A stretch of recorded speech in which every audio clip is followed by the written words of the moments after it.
Ustadz, suami saya berselingkuh dengan adik kandung saya. Namun entah kenapa ibu saya awalnya menutupi dan minta saya bersabar. Mungkin karena suami banyak memberi padanya. Sementara ayah saya sudah tidak ada. Lama-lama makin terlihat jelas dan akhirnya saya minta cerai. Dengan mudah suami menceraikan dan meninggalkan dua anak saya dan segera menikahi adik saya. Saat ini saya sudah menikah lagi, alhamdulillah. Namun sampai detik ini sudah 10 tahun saya belum bisa memaafkan ibu dan adik saya. Sebisa mungkin saya menghindar acara keluarga. Mohon bantuannya Ustadz, saya capek nyimpen dendam tapi tetap rasa sakit sekali. Apakah mungkin hati saya bisa kembali tenang dan bersih lagi Ustadz? Na'udzubillah min dzalik ya Maya. Jadi zina itu bertingkat-tingkat. Di antara zina yang paling besar dosanya, bobotnya itu zina sama tetangga. Dan ini zina dengan yang mahramnya dia. Jadi kan nggak boleh seorang menikah dengan kakak dan adik. Ini na'udzubillah ya. Yang pertama kita harus sadar bahwasanya ada kondisi yang memang mendukung terjadinya perselingkuhan. Rasul SAW udah ngomong, masuknya ipar di tempatnya perempuan itu kematian. Jadi ketika ipar itu kumpul, di situ ada adik ipar, di situ ada bibi mungkin, dan itu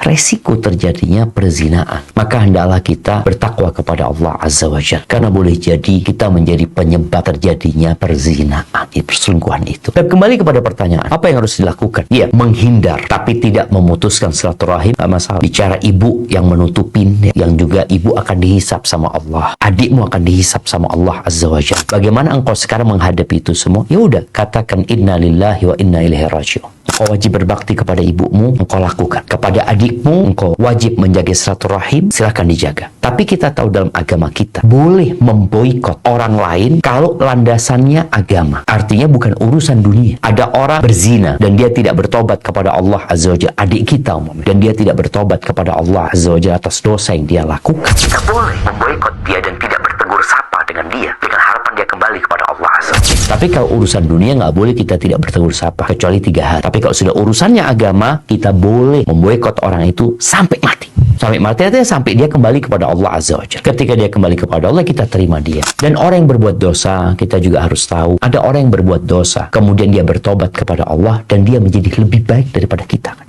Maka mungkin ini bisa menjadi pertimbangan kalau memang adikmu atau mantan suamimu itu bertobat kepada Allah Azza wa Jalla. Dia adalah bapak anak-anakmu. Semoga ketika mereka bertobat, mereka semakin dekat kepada Allah. Udahlah, yang sudah terjadi biarlah terjadi. Hadza wallahu a'lam bissawab.